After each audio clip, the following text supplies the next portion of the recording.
noises that are coming.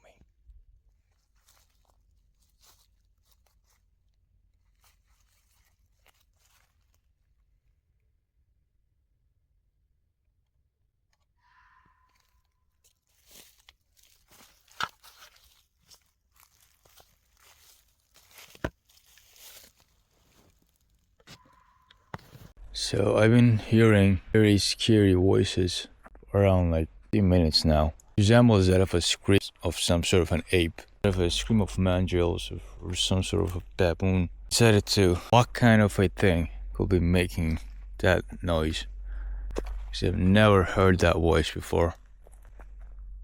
So let's see whether if I can come across something that's going to help me get rid of my curiosity. Searching for whatever was making that noise for around 20 minutes now, but I came across nothing, simply because the voice used to exist.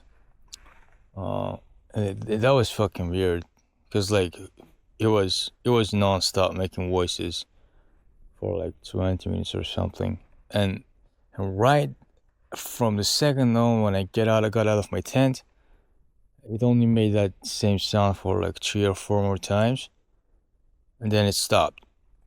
Like literally didn't do that voice ever again. That is fucking creepy. Like the creepiness level of that is absolutely out of world. That thing sounded like that is the voice you will use in one of the horror movies. Literally. I'm speechless. Yeah. Just fucking speechless. And that thing now is definitely gonna haunt me.